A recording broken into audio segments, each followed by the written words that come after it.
ನಮಸ್ಕಾರ ಸ್ನೇಹಿತರೆ, ನಾನು ನಿಮ್ಮ ಮಲ್ಲು ಮುರುಗೋಡ್. ಇವತ್ತಿನ ತರಗತಿಯಲ್ಲಿ ಭಾರತ ಸಂವಿಧಾನದ 8ನೇ ಭಾಗಕ್ಕೆ ಸಂಬಂಧಪಟ್ಟಂತೆ ನಾವು ಮಾಹಿತಿಯನ್ನ ನೋಡೋಣ. ಈಗಾಗಲೇ ಭಾರತ ಸಂವಿಧಾನದಲ್ಲಿ ಕಂಡುಬರತಕ್ಕಂತ ಭಾಗ 1, ಭಾಗ 2, ಭಾಗ 3, ಭಾಗ 4, ಭಾಗ 5, ಭಾಗ 6 ಈ ಎಲ್ಲಾ ಭಾಗಗಳನ್ನ ನಾವು ಏನ್ ಮಾಡಿದೀವಿ ಅಂದ್ರ ಒಂದೊಂದಾಗಿ ಸವಿವರವಾಗಿ ಏನ್ ಮಾಡಿದೀವಿ ನೋಡಿದ್ದೀವಿ ಅಂತಕ್ಕಂಥದ್ದು. ಇನ್ನು ಆ ವಿಡಿಯೋಗಳನ್ನ ಯಾರು ನೋಡಿಲ್ಲಲ್ಲ, ಇದೇ ಚಾನೆಲ್ ನ ಪ್ಲೇ ಲಿಸ್ಟ್ ನಲ್ಲಿ ಆ ಎಲ್ಲಾ ವಿಡಿಯೋಗಳನ್ನ ಅಪ್ಲೋಡ್ ಮಾಡಲಾಗಿದೆ. ಆ ವಿಡಿಯೋಗಳನ್ನ ನೋಡಿಕೊಳ್ಳುವುದರ ಮೂಲಕ ನೀವು ನೋಟ್ಸ್ ಅನ್ನ ಮಾಡಿಕೊಳ್ಳಬಹುದಾಗಿದೆ ಅಂತಕ್ಕಂಥದ್ದು. ಹಾಗಾದ್ರೆ 6ನೇ ಭಾಗ ಆದ ನಂತರ 7ನೇ ಭಾಗವನ್ನ ಹೇಳಬೇಕಾಗಿತ್ತು. ಆದರೆ ಪ್ರಸ್ತುತವಾಗಿ 7ನೇ ಭಾಗವನ್ನ ಏನ್ ಮಾಡಲಾಗಿತ್ತು ಅಂದ್ರ ರದ್ದುಪಡಿಸಲಾಗಿದೆ ಅಂತಕ್ಕಂಥದ್ದು.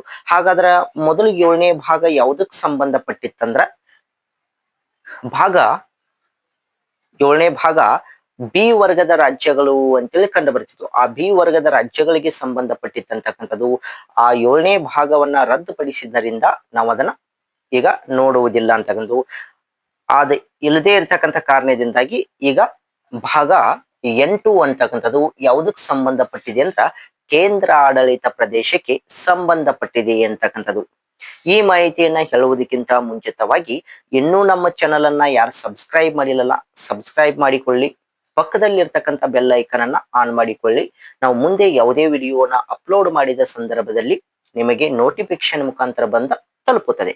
ಓಕೆ ಫ್ರೆಂಡ್ಸ್, ಹಾಗಾದ್ರೆ ಭಾಗ 8 ಯಾವುದಕ್ಕೆ ಸಂಬಂಧಪಟ್ಟಿದೆ ಅಂದ್ರೆ ಕೇಂದ್ರ ಆಡಳಿತ ಪ್ರದೇಶಗಳಿಗೆ ಏನಾಗಿದೆ ಸಂಬಂಧಪಟ್ಟಿದೆ ಅಂತಕ್ಕಂಥದ್ದು. ಹಾಗಾದ್ರೆ ಕೇಂದ್ರ ಆಡಳಿತ ಪ್ರದೇಶಗಳು ಅಂದ್ರೆ ಏನ್ ನೋಡ್ರಿ, ಭಾರತ ಸಂವಿಧಾನದ 1ನೇ ಭಾಗದಲ್ಲಿ ಕಂಡು ಬರ್ತಕ್ಕಂಥ 1ನೇ ವಿಧಿಯು ಭಾರತವನ್ನ ರಾಜ್ಯಗಳ ಒಕ್ಕೂಟ ಅಂತೇಳಿ ಕರೀತದ.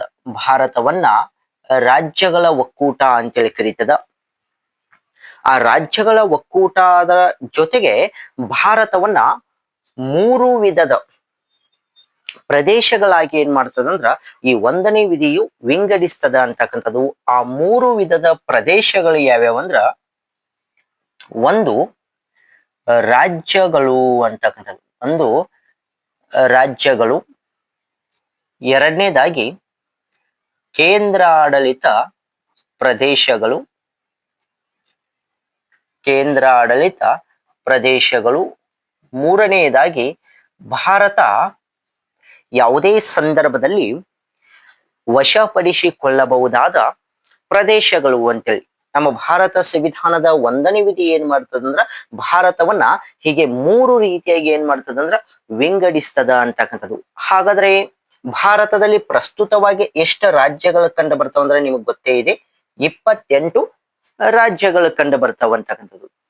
ಎಷ್ಟು ಕೇಂದ್ರ ಆಡಳಿತ ಪ್ರದೇಶಗಳು ಕಂಡು ಬರ್ತಾವಂದ್ರ 8 ಕೇಂದ್ರ ಆಡಳಿತ ಪ್ರದೇಶಗಳು ಏನಾಗ್ತಾವು ಕಂಡು ಬರ್ತಾವ ಅಂತಕ್ಕಂಥದ್ದು.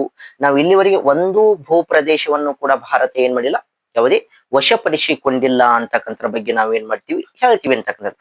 ಹಾಗಾದ್ರೆ ನಾವೀಗ ನೋಡ್ಬೇಕಾಗಿದ್ದು ಈ ಕೇಂದ್ರ ಆಡಳಿತ ಪ್ರದೇಶಕ್ಕೆ ಅಂತಕ್ಕಂಥದ್ದು ಭಾರತ ಸಂವಿಧಾನದ 8ನೇ ಭಾಗದಲ್ಲಿ, ಭಾರತ ಸಂವಿಧಾನದ 8ನೇ ಭಾಗದಲ್ಲಿ ಕಂಡು ಬರ್ತಕ್ಕಂಥ 239ನೇ ವಿಧಿಯಿಂದ ಹಿಡಿದು 241ನೇ ವಿಧಿಯವರೆಗೆ ಕೇಂದ್ರ ಆಡಳಿತ ಪ್ರದೇಶಕ್ಕೆ ಸಂಬಂಧಪಟ್ಟಂತ ವಿವರಣೆಯನ್ನ ನಾವು ಏನ್ ಮಾಡ್ತೀವಿ ಅಂದ್ರ ಕಾಣ್ತೀವಿ ಅಂತಕ್ಕಂಥರ ಬಗ್ಗೆ ಹೇಳಲಾಗ್ತದ. ಹಾಗಾದ್ರೆ ಈ 8ನೇ ಭಾಗ 239ನೇ ವಿಧಿಯಿಂದ ಹಿಡಿದು 241ನೇ ವಿಧಿಯವರೆಗೆ ನಾವು ಕೇಂದ್ರ ಆಡಳಿತ ಪ್ರದೇಶದ ವಿವರಣೆಯನ್ನ ಕಾಣ್ತೀವಿ. ಹಾಗಾದ್ರ ಇಂಥ ಕೇಂದ್ರ ಆಡಳಿತ ಪ್ರದೇಶವನ್ನ ಸೃಷ್ಟಿ ಮಾಡ್ತಕ್ಕಂಥ, ಕೇಂದ್ರ ಆಡಳಿತ ಪ್ರದೇಶವನ್ನ ಸೃಷ್ಟಿಸ್ತಕ್ಕಂಥ ಒಂದು ಅಧಿಕಾರ ಯಾರಿಗೆ ಕಂಡು ಬರ್ತದ, ಅಥವಾ ಈ ಕೇಂದ್ರ ಆಡಳಿತ ಪ್ರದೇಶಗಳು ಯಾವಾಗ ಮೊದಲು ಉಗಮಗೊಂಡು ಅಂತಕ್ಕಂಥ ಒಂದು ಮಾಹಿತಿಯನ್ನು ನಾವು ತಿಳಿದುಕೊಳ್ಳಬೇಕಾಗ್ತದ. ನೋಡಿ, ಭಾರತ ಸ್ವತಂತ್ರಗೊಳ್ಳುವುದಕ್ಕಿಂತ ಮುಂಚಿತವಾಗಿ ಬ್ರಿಟಿಷರ ಅಧೀನದಲ್ಲಿತ್ತಂತಕ್ಕಂಥದನ್ನ ನಾವೇನ್ ಮಾಡ್ತೀವಿ ಕಾಣ್ತೀವಿ. ಅಂತ ಬ್ರಿಟಿಷ್ ಆಡಳಿತದ ಸಂದರ್ಭದಲ್ಲಿ, ಬ್ರಿಟಿಷ್ ಆಡಳಿತದ ಸಂದರ್ಭದಲ್ಲಿ 1874ರಾಗ ಬ್ರಿಟಿಷರು ಅನುಸೂಚಿತ ಜಿಲ್ಲೆಗಳಂತೇಳಿ ಏನ್ ಮಾಡ್ತಾರ ಅಂದ್ರೆ ರಚನೆ ಮಾಡ್ತಾರ. ಯಾವ ಜಿಲ್ಲೆಗಳು? ಅನುಸೂಚಿತ ಜಿಲ್ಲೆಗಳಂತೇಳಿ ಏನ್ ಮಾಡ್ತಾರಂದ್ರ ರಚನೆ ಮಾಡ್ತಾರೆ. ಯಾರ ರಚನೆ ಮಾಡಿದ್ರು ಹೇಳ್ರಿ? ಬ್ರಿಟಿಷರು. ಯಾವಾಗಂದ್ರ 1874ರಾಗ.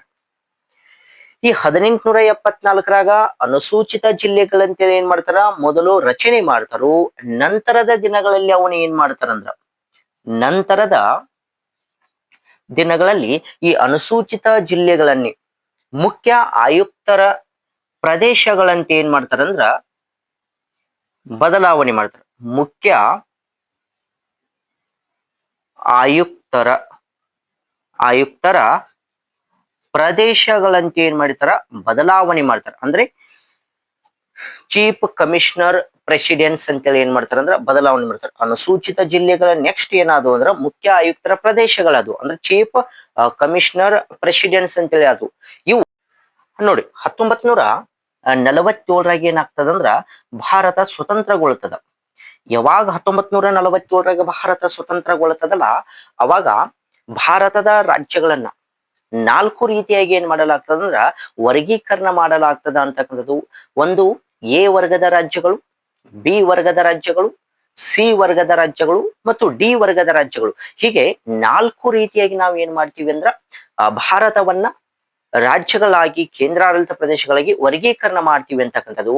ಯಾವಾಗ 1947ರಾಗ ಭಾರತ ಸ್ವತಂತ್ರವಾಗ್ತದಲ್ಲ, ಅವಾಗ ಈ ಮುಖ್ಯ ಆಯುಕ್ತರ ಪ್ರದೇಶಗಳು ಏನಿದ್ವಲ್ಲ ಬ್ರಿಟಿಷರ ಕಾಲಾವಧಿಯಲ್ಲಿ, ಆ ಆಯುಕ್ತರ ಪ್ರದೇಶಗಳನ್ನ ಸಿ ಮತ್ತು ಡಿ ವರ್ಗದ ರಾಜ್ಯಗಳ ಪಟ್ಟಿಗೆ ಸೇರ್ಪಡೆ ಮಾಡಲಾಯಿತು. ಬ್ರಿಟಿಷರ ಕಾಲಾವಧಿಯಲ್ಲಿ ಇದ್ದಂತ ಮುಖ್ಯ ಆಯುಕ್ತರ ಪ್ರದೇಶಗಳನ್ನ ಸಿ ಮತ್ತು ಡಿ ವರ್ಗದ ರಾಜ್ಯಗಳಾಗಿ ಏನ್ ಮಾಡಲಾಗ್ತದಂದ್ರ ಸೇರ್ಪಡೆಗೊಳ್ತಾವ ಅಂತಕ್ಕಂಥದ್ದು. ಹಾಗಾದ್ರೆ ಸ್ವತಂತ್ರಗೊಂಡ ನಂತರ ಈ ಮುಖ್ಯ ಆಯುಕ್ತರ ಪ್ರದೇಶಗಳು ಸಿ ಮತ್ತು ಡಿ ವರ್ಗಕ್ಕೆ ಏನಾಗ್ತಾವ? ಸೇರ್ಪಡೆ ಆಗ್ತಾವ. 1956ರಲ್ಲಿ ಸಂವಿಧಾನಕ್ಕೆ ಒಂದು ತಿದ್ದುಪಡಿಯನ್ನ ಮಾಡ್ತಾರೆ. 1956ರಲ್ಲಿ ಸಂವಿಧಾನಕ್ಕೆ ಒಂದು ತಿದ್ದುಪಡಿಯನ್ನ ಮಾಡ್ತಾರು. ಯಾವ ತಿದ್ದುಪಡಿ ಅಂದ್ರ 7ನೇ ಸಂವಿಧಾನಾತ್ಮಕ ತಿದ್ದುಪಡಿ ಅಂತೇಳಿ ಮಾಡ್ತಾರೆ. ಅದರ ಜೊತೆಗೆ 1956ರಾಗನ ರಾಜ್ಯ ಪುನರ್ವಿಂಗಡಣಾ ಆಯೋಗ ಅಂತಕ್ಕಂಥದ್ದು ಅಸ್ತಿತ್ವಕ್ಕೆ ಬರ್ತದ. 1956ರಾಗನ 7ನೇ ಸಂವಿಧಾನಾತ್ಮಕ ತಿದ್ದುಪಡಿ ಏನಾಗ್ತದ? ಜಾರಿ ಆಗ್ತದ. 1956ರಾಗನ ರಾಜ್ಯ ಪುನರ್ವಿಂಗಡಣಾ ಆಯೋಗ ಅಂತೇಳಿ ಕಂಡು ಬರ್ತದ. ಆ ರಾಜ್ಯ ಪುನರ್ವಿಂಗಡಣಾ ಆಯೋಗ ಏನ್ ಮಾಡ್ತದಂದ್ರ ಈಗಾಗಲೇ ಏನ್ ಸಿ ಮತ್ತು ಡಿ ವರ್ಗದ ರಾಜ್ಯಗಳು ಕಂಡು ಬರ್ತಿದ್ವಲ್ಲ, ಸಿ ಮತ್ತು ಡಿ ವರ್ಗದ ರಾಜ್ಯಗಳು ಕಂಡು ಬರ್ತಿದ್ವಲ್ಲ, ಅವುಗಳನ್ನ ಏನ್ ಮಾಡಿದ್ರಂದ್ರ ಕೇಂದ್ರ ಆಡಳಿತ ಪ್ರದೇಶಗಳಾಗಿ ಬದಲಾವಣೆ ಮಾಡಿದ್ರು. ಕೇಂದ್ರ ಆಡಳಿತ ಪ್ರದೇಶಗಳಂತ ಏನ್ ಮಾಡಲಾಯಿತಂದ್ರ ಅವುಗಳನ್ನ ಸೃಷ್ಟಿ ಮಾಡಲಾಯಿತು ಅಂತಕ್ಕಂಥದ್ದು. ಹೀಗೆ ಕೇಂದ್ರ ಆಡಳಿತ ಪ್ರದೇಶಗಳು ಹೀಗೆ ಅಸ್ತಿತ್ವಕ್ಕೆ ಬಂದಂತ ಪ್ರದೇಶಗಳಾಗಿವೆ ಅಂತಕ್ಕಂಥ ಬಗ್ಗೆ ನಾವೇನ್ ಮಾಡ್ತೀವಿ? ಕಾಣ್ತೀವಿ ಅಂತಕ್ಕಂಥದ್ದು. ಅಂದ್ರೆ ಬ್ರಿಟಿಷರ ಕಾಲಾವಧಿಯಲ್ಲಿ ಅನುಸೂಚಿತ ಜಿಲ್ಲೆಗಳಾಗಿದ್ದವು, ನಂತರ ಮುಖ್ಯ ಆಯುಕ್ತರ ಪ್ರದೇಶಗಳಾದವು. ಸ್ವತಂತ್ರಗೊಂಡ ನಂತರ ಸಿ ಮತ್ತು ಡಿ ವರ್ಗಕ್ಕೆ ಬಂದು ರಾಜ್ಯ ಪುನರ್ವಿಂಗಡಣಾ ಆಯೋಗ ಏನ್ ಮಾಡಿತಂದ್ರ ಆ ಸಿ ಮತ್ತು ಡಿ ವರ್ಗದ ರಾಜ್ಯಗಳನ್ನೇ ಕೇಂದ್ರ ಆಡಳಿತ ಪ್ರದೇಶಗಳನ್ನಾಗಿ ಏನ್ ಮಾಡಲಾಗ್ತದಂದ್ರ ವಿಂಗಡಣೆ ಮಾಡಿದ್ರು ಅಂತಕ್ಕಂಥದ್ದು. ಹಾಗಾದ್ರೆ ನಾವು ಈಗಾಗಲೇ ಭಾರತ ಸಂವಿಧಾನದ 8ನೇ ಭಾಗದಲ್ಲಿ 239ನೇ ವಿಧಿಯಿಂದ ಹಿಡಿದು 241ರವರೆಗಿನ ವಿಧಿಗಳು ಕೇಂದ್ರ ಆಡಳಿತಕ್ಕೆ ಸಂಬಂಧಪಟ್ಟಂತ ವಿವರಣೆಯನ್ನ ಒಳಗೊಂಡಿದೆ ಅಂತಕ್ಕಂಥ ಬಗ್ಗೆ ಹೇಳಿದೀವಿ. ಹಾಗಾದ್ರ ಪ್ರತಿಯೊಂದು ವಿಧಿಯು ಕೂಡ ಏನನ್ನ ವಿಷಯವನ್ನ ಒಳಗೊಂಡಿದೆ ಅಂದ್ರ ಮೊದಲನೇದಾಗಿ 239ನೇ ವಿಧಿ.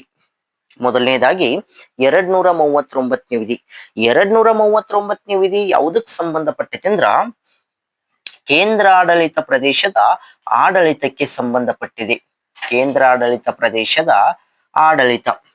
ಕೇಂದ್ರ ಆಡಳಿತ ಪ್ರದೇಶದ ಆಡಳಿತಕ್ಕೆ ಸಂಬಂಧಪಟ್ಟಂತ ವಿಧಿ ಯಾವುದಂದ್ರ ಅದು 239ನೇ ವಿಧಿ ಅಂತಕ್ಕಂಥದ್ದು. ಇದಕ್ಕೆ 200 ತಿದ್ದುಪಡಿಯನ್ನ ಮಾಡಿ 239 ಎ ವಿಧಿ ಅಂತಕ್ಕಂಥದನ್ನ ಸೇರ್ಪಡೆ ಮಾಡ್ತಾರೆ. ಹಾಗಾದ್ರೆ 239 ಎ ವಿಧಿ ಯಾವುದಕ್ಕೆ ಸಂಬಂಧಪಟ್ಟಿದೆ ಅಂದ್ರ ಕೇಂದ್ರಾಡಳಿತ ಪ್ರದೇಶಕ್ಕೆ, ಕೆಲವೊಂದು ಕೇಂದ್ರಾಡಳಿತ ಪ್ರದೇಶಕ್ಕೆ ಶಾಸಕಾಂಗ ಮತ್ತು ಶಾಸಕಾಂಗ ಅಥವಾ ಮಂತ್ರಿ ಮಂಡಲವನ್ನ ರಚನೆ ಮಾಡುವ ಅಧಿಕಾರ ಸಂಸತ್ತಿಗೆ ಇದೆ ಅಂತ ಏನ್ ಮಾಡ್ತದಂದ್ರ ಈ ವಿಧಿ ತಿಳಿಸ್ಕೊಡ್ತದ. 239 ಎ ವಿಧಿ, ಕೆಲವು ಕೇಂದ್ರಾಡಳಿತ ಪ್ರದೇಶಕ್ಕೆ ಶಾಸಕಾಂಗ ಅಥವಾ ಮಂತ್ರಿ ಮಂಡಲವನ್ನ ರಚನೆ ಮಾಡುವ ಅಧಿಕಾರ ಸಂಸತ್ತಿಗೆ ಕಂಡು ಬರ್ತದಂತಿದೆ ಏನ್ ಮಾಡ್ತದಂದ್ರ ತಿಳಿಸ್ಕೊಡ್ತದ ಅಂತಕ್ಕಂಥದ್ದು.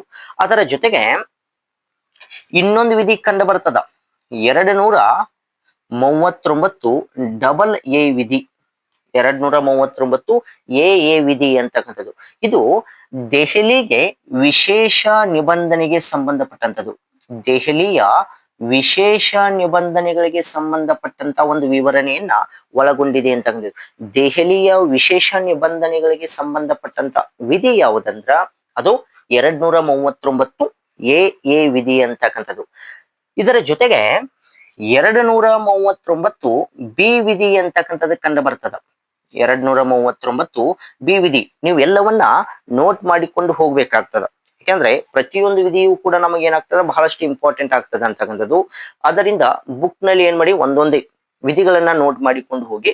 239 ಬಿ ವಿಧಿ ಏನು ತಿಳಿಸಿಕೊಡ್ತದಂದ್ರ ಕೇಂದ್ರಾಡಳಿತ ಪ್ರದೇಶದಲ್ಲಿ ಅಧಿವೇಶನದಲ್ಲಿ ಇಲ್ಲದಿದ್ದಾಗ ಸುಗ್ರೀವಾಜ್ಞೆಗಳನ್ನ ಹೊರಡಿಸುವ ಅಧಿಕಾರಕ್ಕೆ ಸಂಬಂಧಪಟ್ಟಿದೆ. ಸುಗ್ರೀವಾಜ್ಞೆಗಳನ್ನ ಹೊರಡಿಸುವ ಅಧಿಕಾರ ಕೇಂದ್ರಾಡಳಿತ ಪ್ರದೇಶದಲ್ಲಿ ಅಧಿವೇಶನದಲ್ಲಿ ಇಲ್ಲದಿದ್ದಾಗ ಸುಗ್ರೀವಾಜ್ಞೆಗಳನ್ನ ಹೊರಡಿಸುವ ಒಂದು ವಿಷಯಕ್ಕೆ ಸಂಬಂಧಪಟ್ಟಂತ ವಿಧಿ ಯಾವುದಂದ್ರೆ 239 ಬಿ ವಿಧಿ ಅಂತಕ್ಕಂಥದ್ದು. ಅದರ ಜೊತೆಗೆ ಈ 240ನೇ ವಿಧಿ 240ನೇ ವಿಧಿ ಕೆಲವು ಕೇಂದ್ರಾಡಳಿತ ಪ್ರದೇಶಗಳಿಗೆ ನಿಯಮಗಳನ್ನ ರಚಿಸುವ ಅಧಿಕಾರ ರಾಷ್ಟ್ರಪತಿಗೆ ಇದೆ ಅಂತಕ್ಕಂಥದ್ದು. ಕೆಲವೊಂದು ಕೇಂದ್ರಾಡಳಿತ ಪ್ರದೇಶಗಳಿಗೆ ನಿಯಮಗಳನ್ನ ರಚಿಸ್ತಕ್ಕಂಥ ಅಧಿಕಾರ ಯಾರಿಗೆ ಅಂದ್ರ ರಾಷ್ಟ್ರಪತಿಗಳಿಗೆ ಇದೆ ಅಂತ ಏನ್ ಮಾಡ್ತದ ತಿಳಿಸ್ಕೊಡ್ತದ. ನಾವು ಕೇಂದ್ರಾಡಳಿತ ಪ್ರದೇಶ ಮತ್ತು ರಾಜ್ಯಗಳಿಗೆ ಏನು ವ್ಯತ್ಯಾಸ ಅಂದ್ರ ಕೇಂದ್ರಾಡಳಿತ ಪ್ರದೇಶಗಳು ನೇರವಾಗಿ ಕೇಂದ್ರ ಸರ್ಕಾರದ ಅಧೀನಕ್ಕೆ ಒಳಪಟ್ಟಿರ್ತಾವ. ಅಂದ್ರ ರಾಷ್ಟ್ರಪತಿಯವರ ಅಧೀನಕ್ಕೆ ಒಳಪಟ್ಟಿರ್ತಾವ ಅಂತಕ್ಕಂಥದ್ದು. ಅಲ್ಲಿರ್ತಕ್ಕಂಥ ಲೆಫ್ಟಿನೆಂಟ್ ಗವರ್ನರ್ ಆಗಿರ್ಬೋದು, ಅಲ್ಲಿರ್ತಕ್ಕಂಥ ಮುಖ್ಯಮಂತ್ರಿಗಳು ಸ್ವತಂತ್ರವಾದಂತ ಸ್ಥಾನಮಾನವನ್ನ ಪಡೆದುಕೊಂಡಿರುವುದಿಲ್ಲ. ಅವರು ಎಲ್ಲರೂ ಕೂಡ ರಾಷ್ಟ್ರಪತಿಯ ಪ್ರತಿನಿಧಿಯಾಗಿ ಏನ್ ಮಾಡ್ತಾರಂದ್ರ ಕೇಂದ್ರಾಡಳಿತ ಪ್ರದೇಶದಲ್ಲಿ ಅಧಿಕಾರವನ್ನ ನಿರ್ವಹಿಸಿಕೊಂಡು ಹೋಗ್ತಾರಂತಕ್ಕಂಥದ್ದು. ಹಾಗಾಗಿ ಅಂತ ಕೇಂದ್ರಾಡಳಿತ ಪ್ರದೇಶಗಳ ನಿಯಮಗಳನ್ನ ರಚನೆ ಮಾಡ್ತಕ್ಕಂಥ ಒಂದು ಅಧಿಕಾರ ಯಾರಿಗೆ ಕಂಡು ಬರ್ತದಂದ್ರ ರಾಷ್ಟ್ರಪತಿಗೆ ಕಂಡು ಬರ್ತದ ಅಂತಕ್ಕಂಥರ ಬಗ್ಗೆ ಹೇಳಲಾಗ್ತದ. ಅದರ ಜೊತೆಗೆ 241ನೇ ವಿಧಿ ಕಂಡು ಬರ್ತದ. 241ನೇ ವಿಧಿಯು ಕೇಂದ್ರಾಡಳಿತ ಪ್ರದೇಶಗಳ ಉಚ್ಚ ನ್ಯಾಯಾಲಯವು ಅಂದ್ರೆ ಹೈಕೋರ್ಟ್ಗೆ ಸಂಬಂಧಪಟ್ಟಂತ ಒಂದು ಮಾಹಿತಿಯನ್ನ ಏನ್ ಮಾಡ್ತದಂದ್ರ ನೀಡ್ತದ ಅಂತಕ್ಕಂಥರ ಬಗ್ಗೆ ನಾವ್ ಏನ್ ಮಾಡ್ತೀವಿ ನೋಡ್ತೀವಿ. ಹೈಕೋರ್ಟ್ಗೆ ಸಂಬಂಧಪಟ್ಟಂತ ಮಾಹಿತಿ. ಇನ್ನೊಂದು ವಿಧಿ ಕಂಡು ಬರ್ತಿದ್ರಿ 242ನೇ ವಿಧಿ ಅಂತೇಳಿ ಕೂರ್ಗ್ ಪ್ರದೇಶಕ್ಕೆ ಸಂಬಂಧಪಟ್ಟಂತ ಮಾಹಿತಿ ಇತ್ತು. ಆದ್ರೆ ಅದನ್ನ ಏನ್ ಮಾಡಿದಾರೆ ಅಂದ್ರ ಈಗ ಪ್ರಸ್ತುತವಾಗಿ ರದ್ದುಪಡಿಸಲಾಗಿದೆ ಅಂತಕ್ಕಂಥದ್ದು. ಭಾರತ ಸಂವಿಧಾನದ 8ನೇ ಭಾಗದಲ್ಲಿ ಕಂಡು ಬರ್ತಕ್ಕಂತ ವಿಧಿಗಳು ಯಾವ್ಯಾವ ಅಂದ್ರ ಇಷ್ಟು ವಿಧಿಗಳು 239 239 ಎ 239 ಎ 239 ಬಿ 240 241 ಅಂತಕ್ಕಂಥದ್ದು.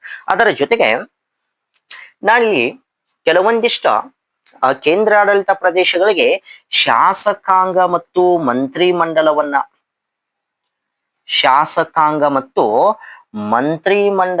ರಚನೆ ಮಾಡ್ತಕ್ಕಂಥ ಅಧಿಕಾರ ಕಂಡು ಬರ್ತದಂತ ಹೇಳೇನ್ರಿ ನಾ. ಮಂತ್ರಿ ಮಂಡಲ ರಚನೆ ಮಾಡ್ತಕ್ಕಂಥ ಅಧಿಕಾರ. ಹಾಗಾದ್ರ ಈ ಶಾಸಕಾಂಗ ಮತ್ತು ಮಂತ್ರಿ ಮಂಡಲವನ್ನ ರಚನೆ ಮಾಡುವುದರ ಬಗ್ಗೆ ತಿಳಿಸಿಕೊಡ್ತಕ್ಕಂತ ಭಾರತ ಸಂವಿಧಾನದ ವಿಧಿ ಯಾವುದಂದ್ರ 239 ಎ ವಿಧಿ ಅಂತಕ್ಕಂಥದ್ದು. 239 ಎ ವಿಧಿ ಅಂತಕ್ಕಂಥದ್ದು.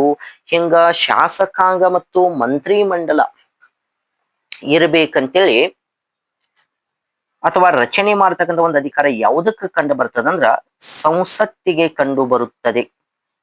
ಕೇಂದ್ರಾಡಳಿತ ಪ್ರದೇಶಗಳ ಶಾಸಕಾಂಗ ಮತ್ತು ಮಂತ್ರಿಮಂಡಲವನ್ನ ರಚನೆ ಮಾಡತಕ್ಕಂಥ ಅಧಿಕಾರ ಸಂಸತ್ತಿಗೆ ಕಂಡು ಬರ್ತದ ಅಂತಕ್ಕಂಥದ್ದು. ಈ ಸಂಸತ್ತು 1963ರಲ್ಲಿ 1963ರಲ್ಲಿ ಪುದುಚೇರಿಗೆ ಶಾಸಕಾಂಗವನ್ನ ರೂಪಿಸ್ತದ. ಯಾವ ಚೇರಿ?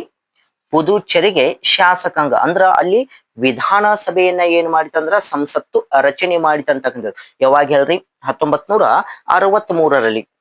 ಅದರ ನಂತರ 1992ರಲ್ಲಿ 1992ರಲ್ಲಿ ದೆಹಲಿಗೆ ಶಾಸಕಾಂಗವನ್ನ ಏನ್ ಮಾಡ್ತದ? ಸಂಸತ್ ರಚನೆ ಮಾಡ್ತದ. ಅಂದ್ರ ದೆಹಲಿಗೂ ಕೂಡ ವಿಧಾನಸಭೆಯನ್ನ ಏನ್ ಮಾಡಿತಂದ್ರ 1992ರಲ್ಲಿ ರಚನೆ ಮಾಡಿತಂತಕ್ಕಂಥದ್ದು.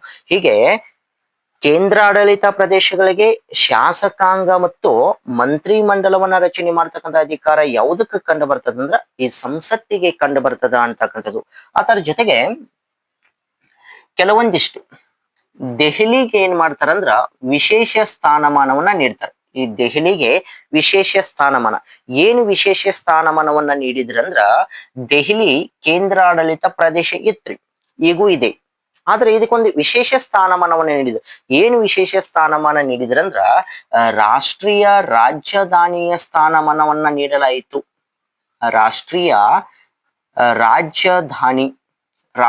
ರಾಜಧಾನಿ ಅಂತಕ್ಕಂಥ ಒಂದು ಸ್ಥಾನಮಾನವನ್ನ ನೀಡಲಾಯಿತಂತ. ಹಾಗಾದ್ರ ದೆಹಲಿಗೆ ರಾಷ್ಟ್ರೀಯ ರಾಜಧಾನಿ ಸ್ಥಾನಮಾನವನ್ನ ಯಾವಾಗ ನೀಡಲಾಯಿತು ಅಂತಂದ್ರೆ ಇದು ಬಹಳ ಇಂಪಾರ್ಟೆಂಟು, ನೆನಪಿಟ್ಕೋಬೇಕಾಗ್ತದ. 1992ರಲ್ಲಿ ಸಂವಿಧಾನಕ್ಕೆ ಒಂದು ತಿದ್ದುಪಡಿಯನ್ನ ಮಾಡ್ತಾರೆ. ಯಾವ ತಿದ್ದುಪಡಿ ಅಂದ್ರ 69ನೇ ಸಂವಿಧಾನಾತ್ಮಕ ತಿದ್ದುಪಡಿ. 69ನೇ ಸಂವಿಧಾನಾತ್ಮಕ ತಿದ್ದುಪಡಿಯನ್ನ ಮಾಡಲಾಗ್ತದ. ಈ 69ನೇ ಸಂವಿಧಾನಾತ್ಮಕ ತಿದ್ದುಪಡಿಯ ಮೂಲಕ ದೆಹಲಿಗೆ ರಾಷ್ಟ್ರೀಯ ರಾಜಧಾನಿ ಅಂತಕ್ಕಂಥ ಒಂದು ವಿಶೇಷ ಸ್ಥಾನಮಾನವನ್ನ ಏನ್ ಮಾಡಲಾಗ್ತದ ಅಂದ್ರ ನೀಡಲಾಗ್ತದ ಅಂತಕ್ಕಂಥದ್ದು. ಹಾಗಾದ್ರೆ ಇಷ್ಟೆಲ್ಲಾ ಮಾಹಿತಿಯನ್ನ ಭಾರತ ಸಂವಿಧಾನದ 8ನೇ ಭಾಗ ಏನ್ ಮಾಡಿದೆ ಅಂದ್ರ ಒಳಗೊಂಡಿದೆ ಅಂತಕ್ಕಂಥದ್ದು.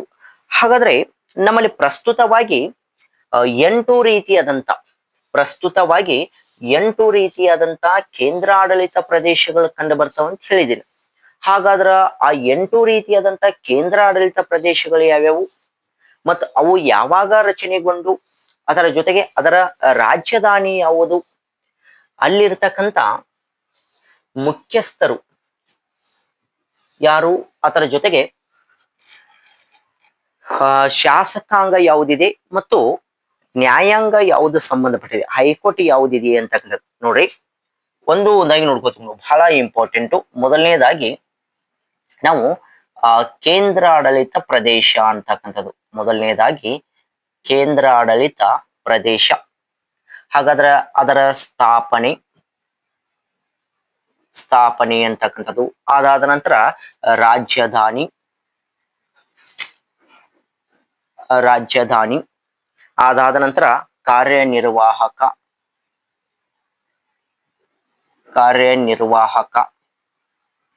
ನೀವು ಎಲ್ಲವನ್ನ ಇದನ್ನ ನೋಟ್ ಮಾಡ್ಕೊಂಡು ಇಟ್ಕೋಬೇಕು.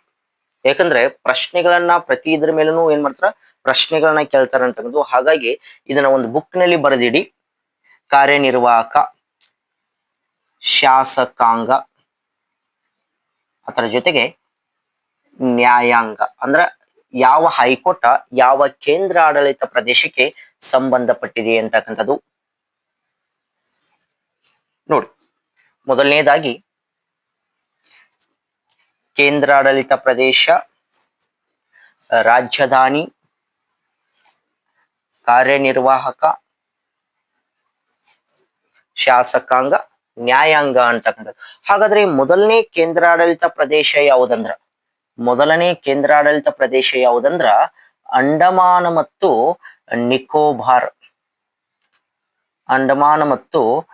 ನಿಕೋಬಾರ್ ಕೇಂದ್ರಾಡಳಿತ ಪ್ರದೇಶ. ಹಾಗಾದ್ರೆ ಅಂಡಮಾನ ಮತ್ತು ನಿಕೋಬಾರ್ ಕೇಂದ್ರಾಡಳಿತ ಪ್ರದೇಶ ಯಾವಾಗ ಸ್ಥಾಪನೆ ಆಗ್ತದಂದ್ರ 1956ರಲ್ಲಿ ಸ್ಥಾಪನೆಯಾಗ್ತದ.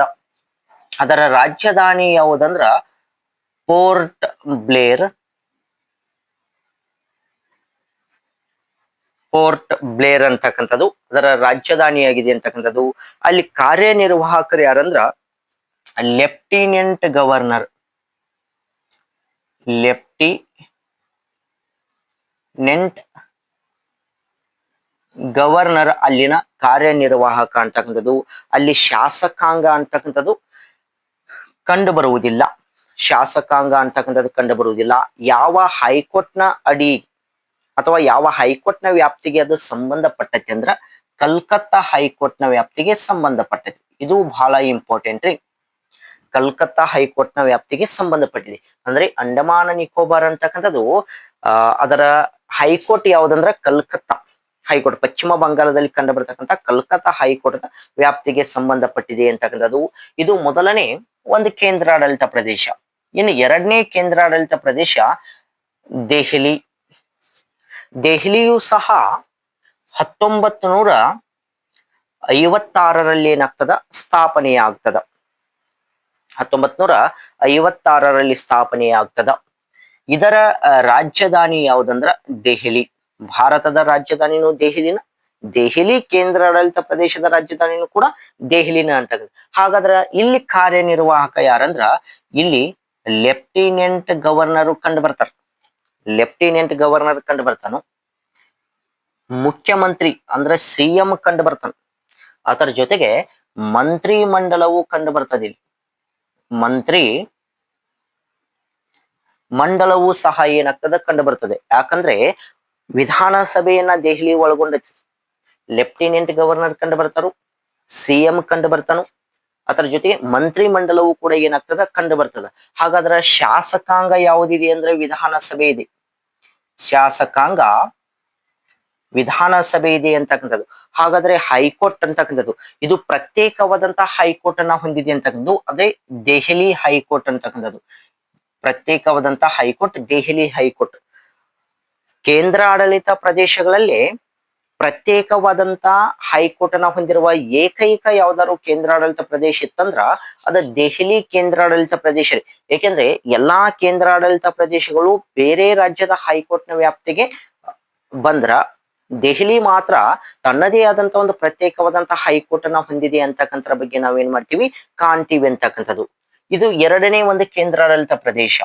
ಇನ್ನು ಮೂರನೇ ಕೇಂದ್ರಾಡಳಿತ ಪ್ರದೇಶ ಯಾವುದಂದ್ರ ಲಕ್ಷದ್ವೀಪ ಅಂತಕ್ಕಂಥದ್ದು. ಲಕ್ಷದ್ವೀಪ ಅಂತಕ್ಕಂಥದ್ದು. ಈ ಲಕ್ಷದ್ವೀಪವು ಸಹ 1956ರಲ್ಲಿ ಏನಾಗ್ತದಂದ್ರ ಸ್ಥಾಪನೆ ಆಗ್ತದ. 1956ರಲ್ಲಿ ಸ್ಥಾಪನೆ ಆಗ್ತದ. ಇದರ ರಾಜಧಾನಿ ಯಾವುದಂದ್ರ ಕರವಟ್ಟಿ. ಕರವಟ್ಟಿ ಅಂತಕ್ಕಂಥದ್ದು ಲಕ್ಷದ್ವೀಪದ ರಾಜಧಾನಿಯಾಗಿದೆ ಅಂತಕ್ಕಂಥದ್ದು. ಇಲ್ಲಿ ಯಾರು ಕಾರ್ಯನಿರ್ವಾಹಕ ಇರ್ತಾರಂದ್ರ ನಿರ್ವಾಹಕ ಅಂತಕ್ಕಂಥವ್ರು ಅದಾರ. ನಿರ್ವಾಹಕ ಅಂತಕ್ಕಂಥವ್ರು ಇದರ ಕಾರ್ಯನಿರ್ವಾಹಕರಾಗಿ ಏನ್ ಮಾಡ್ತಾರ ಕೆಲಸ ನಿರ್ವಹಿಸ್ತಾರು. ಇದು ಕೂಡ ಯಾವುದೇ ಶಾಸಕಾಂಗವನ್ನ ಒಳಗೊಂಡಿಲ್ಲ. ಈ ಲಕ್ಷದ್ವೀಪ ಯಾವುದರ ಹೈಕೋರ್ಟ್ ನ ವ್ಯಾಪ್ತಿಗೆ ಸಂಬಂಧಪಟ್ಟೈತೆ ಅಂದ್ರ ಕೇರಳ ಹೈಕೋರ್ಟ್ ನ ವ್ಯಾಪ್ತಿಗೆ ಸಂಬಂಧಪಟ್ಟಿದೆ. ಇವನ್ ಸೈಡ್ ಕಾಂಪಿಟೇಟಿವ್ ಎಕ್ಸಾಮ್ದಾಗ ಬಹಳ ಸಲಿ ಪ್ರಶ್ನೆಯನ್ನ ಕೇಳಿದಾರೆ. ಯಾವ ಕೇಂದ್ರಾಡಳಿತ ಪ್ರದೇಶ ಈಗ ಲಕ್ಷದ್ವೀಪ ಅಂತಕ್ಕಂಥ ಕೇಂದ್ರಾಡಳಿತ ಪ್ರದೇಶ ಯಾವ ಹೈಕೋರ್ಟ್ ನ ವ್ಯಾಪ್ತಿಗೆ ಕಂಡು ಬರ್ತದ ಅಂತಕ್ಕಂಥದ್ದು ಕೇರಳ ಹೈಕೋರ್ಟ್ ನ ವ್ಯಾಪ್ತಿಗೆ ಏನಾಗ್ತದ ಅಂದ್ರ ಕಂಡು ಬರ್ತದ ಅಂತಕ್ಕಂಥರ ಬಗ್ಗೆ ನಾವ್ ಏನ್ ಮಾಡ್ತೀವಿ ಕಾಣ್ತೀವಿ ಅಂತಕ್ಕಂಥ. ಇದಾದ ನಂತರ ಒಂದು ನಾಲ್ಕನೇ ಕೇಂದ್ರಾಡಳಿತ ಪ್ರದೇಶ ಯಾವುದಂದ್ರ ದಾದ್ರಾ ಮತ್ತು ನಗರ್ ಹವೇಲಿ. ದಾದ್ರಾ ಮತ್ತು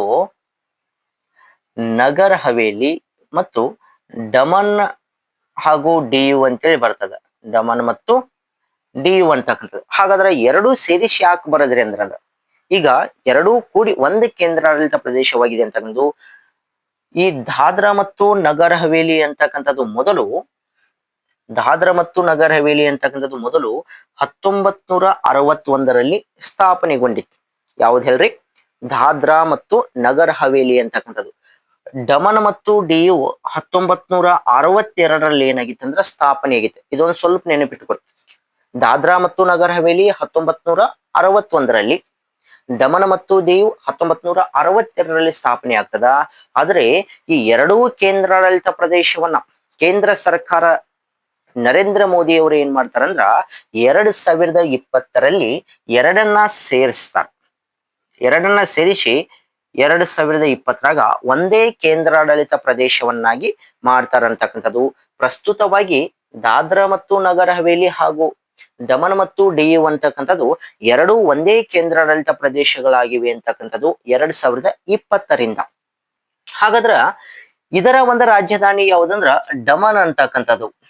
ಇದರ ಒಂದು ರಾಜಧಾನಿ ಡಮನ್ ಅಂತಕ್ಕಂಥದ್ದು ರಾಜಧಾನಿಯಾಗಿದೆ ಅಂತಕ್ಕಂಥದ್ದು. ಇಲ್ಲಿಯೂ ಕೂಡ ಕಾರ್ಯನಿರ್ವಾಹಕರು ಯಾರದಾರ ಅಂದ್ರ ನಿರ್ವಾಹಕ ಅಂತಕ್ಕಂಥವ್ರು ಕಂಡು ಬರ್ತಾರ. ಇಲ್ಲಿಯೂ ಕೂಡ ನಿರ್ವಾಹಕ ಅಂತಕ್ಕಂಥವ್ರು ಏನಾಗ್ತಾರ ಕಂಡು ಬರ್ತಾರ ಅಂತಕ್ಕಂಥದ್ದು. ಇಲ್ಲಿ ಯಾವುದೇ ರೀತಿಯಾದಂತ ಶಾಸಕಾಂಗ ಕಂಡು ಬರುವುದಿಲ್ಲ. ಯಾವ ಹೈಕೋರ್ಟ್ ನ ವ್ಯಾಪ್ತಿಗೆ ಒಳಪಟ್ಟಿದೆ ಅಂದ್ರ ಬಾಂಬೆ ಹೈಕೋರ್ಟ್ ವ್ಯಾಪ್ತಿಗೆ ಒಳಪಟ್ಟಿದೆ ಅಂತಕ್ಕಂಥದ್ದು. ಯಾವ ಹೈಕೋರ್ಟ್ ನ ವ್ಯಾಪ್ತಿಗೆ ಒಳಪಟ್ಟತ್ರಿ? ಬಾಂಬೆ ಹೈಕೋರ್ಟ್ ವ್ಯಾಪ್ತಿಗೆ ಏನಾಗಿದೆ ಅಂದ್ರ ಒಳಪಟ್ಟಿದೆ ಅಂತಕ್ಕಂಥರ ಬಗ್ಗೆ ನಾವು ಏನ್ ಮಾಡ್ತೀವಿ ಕಾಣ್ತೀವಿ. ಇದು 4ನೇದು. ಇನ್ನು 5ನೇ ಒಂದು ಹೈಕೋರ್ಟ್ ಯಾವುದಂದ್ರ ಪುದುಚೇರಿ ಅಂತಕ್ಕಂಥದ್ದು. ಪುದುಚೇರಿ ಅಥವಾ ಪಾಂಡಿಚೇರಿ ಅಂತೇಳಿ ಕರಿತೀವಿ ನಾವು. ಪುದುಚೇರಿ ಅಥವಾ ಪಾಂಡಿಚೇರಿ ಅಂತ. ಈ ಪುದುಚೇರಿ 1962ರಲ್ಲಿ 1962ರಲ್ಲಿ ಸ್ಥಾಪನೆ ಆಗ್ತದ. ಇದರ ಕೇಂದ್ರ ಕಚೇರಿ ಯಾವುದಂದ್ರ ಪುದುಚೇರಿನ. ಇದರ ಕೇಂದ್ರ ಕಚೇರಿ ಪುದುಚೇರಿ ಅಂತಕ್ಕಂಥದ್ದು. ಹಾಗಾದ್ರ ಇಲ್ಲಿ ಯಾರ ಕಾರ್ಯನಿರ್ವಾಹಕರದಾರಂದ್ರ ಇಲ್ಲಿ ಲೆಫ್ಟಿನೆಂಟ್ ಗವರ್ನರ್ ಅಂತಕ್ಕಂಥವ್ರು ಕಂಡು ಬರ್ತಾರೆ. ಅದರ ಜೊತೆಗೆ ಮುಖ್ಯಮಂತ್ರಿ ಅಂದ್ರೆ ಸಿಎಂ ಕಂಡು ಬರ್ತಾರೆ.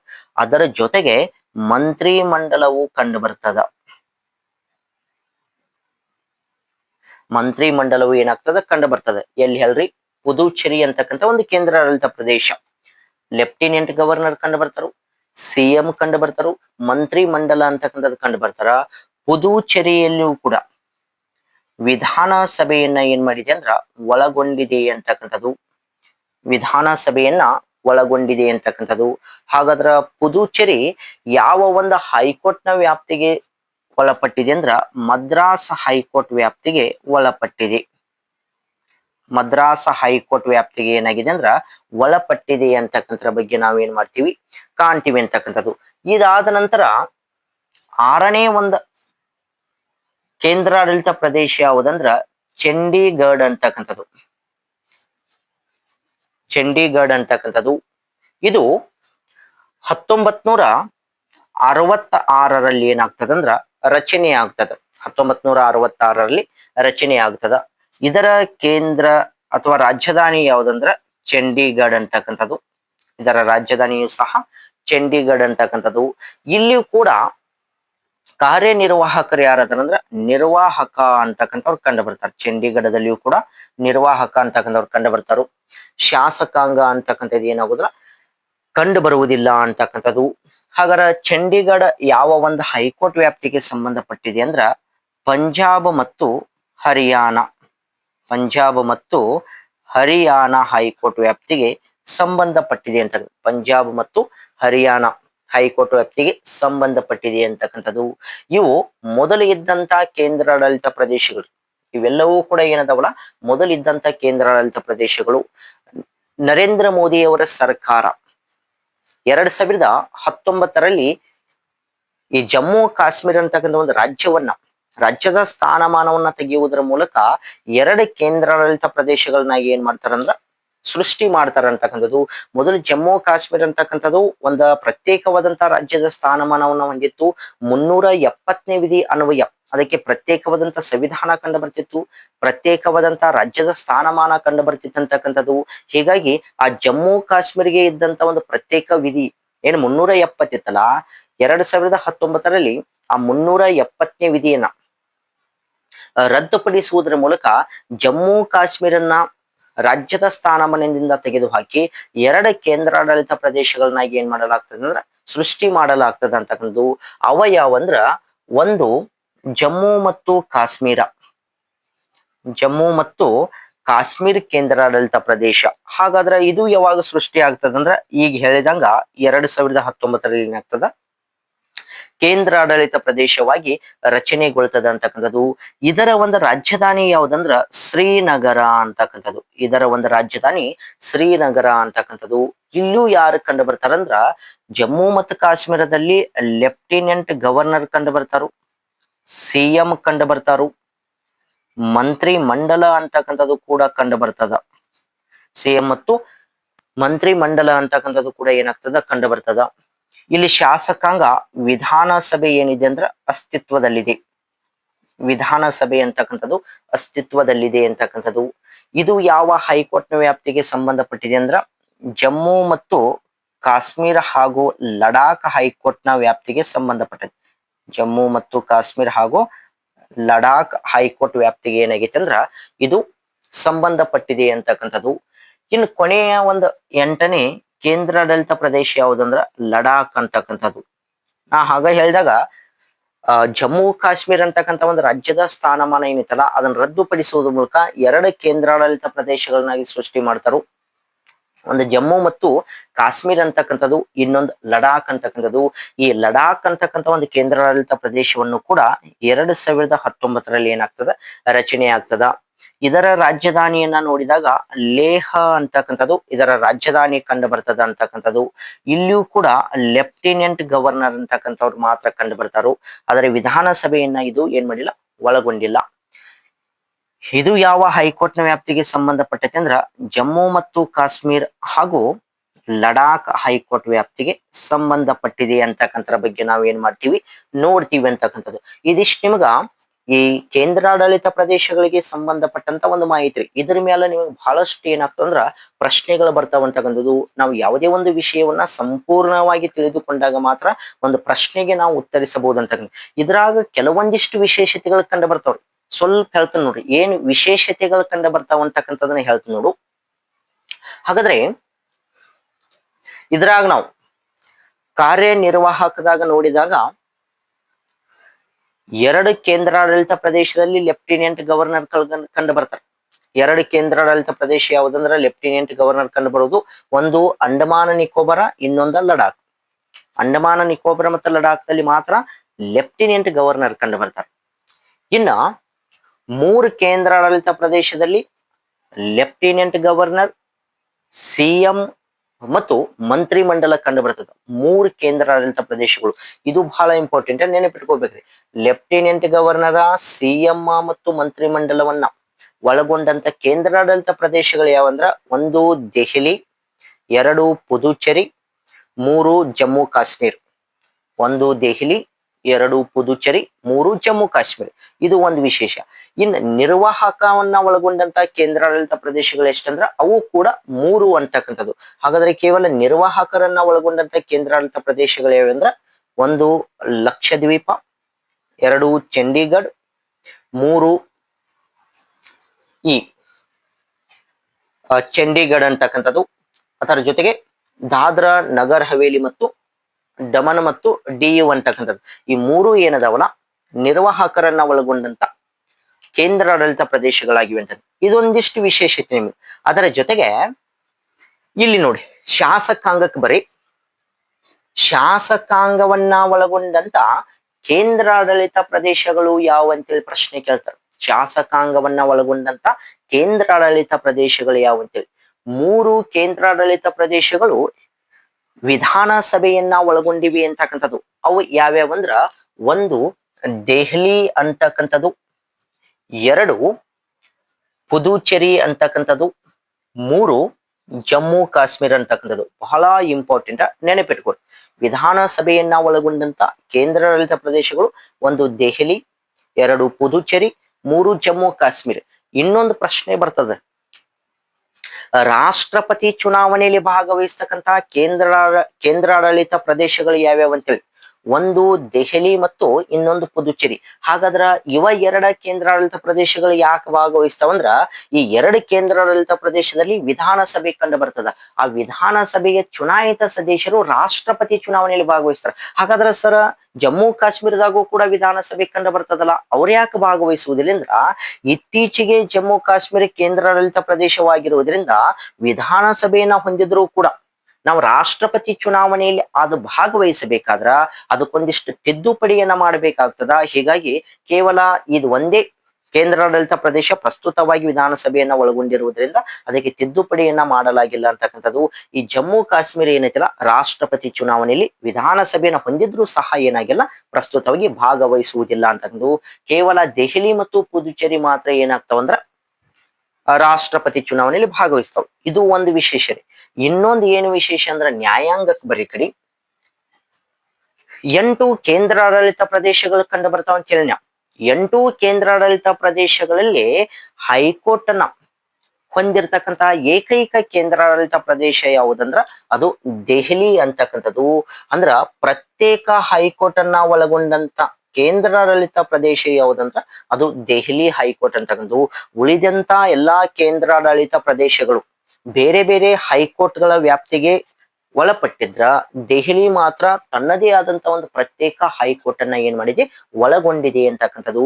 ಇಷ್ಟೆಲ್ಲಾ ವಿಶೇಷತೆಗಳು ಏನಾಗ್ತಾವ ಅಂದ್ರೆ ಈ ಕೇಂದ್ರಾಡಳಿತ ಆ ಪ್ರದೇಶಕ್ಕೆ ಸಂಬಂಧಪಟ್ಟಂತ ಒಂದು ವಿಷಯ ಅಂತಕ್ಕಂಥದ್ದು. ಹಾಗಾಗಿ ಈ ವಿಷಯ ನಮಗ ಸೈಡ್ ಕಾಂಪಿಟೇಟಿವ್ ಎಕ್ಸಾಮ್ ದಿಂದ ಏನಾಗ್ತದೆ ಅಂದ್ರೆ ಬಹಳ ಮುಖ್ಯವಾಗ್ತದ ಅಂತಕ್ಕಂಥದ್ದು. ಎಲ್ಲರೂ ಕೂಡ ನೀವು ಈ ವಿಷಯವನ್ನ ಮತ್ತೊಮ್ಮೆ ನೀವು ನೋಟ್ ಮಾಡಿಕೊಂಡು ಮತ್ತೊಮ್ಮೆ ಓದಿಕೊಳ್ಳಿ ಅಂತ ಹೇಳ್ತಾ ಎಲ್ಲರಿಗೂ ಕೂಡ ಧನ್ಯವಾದಗಳು.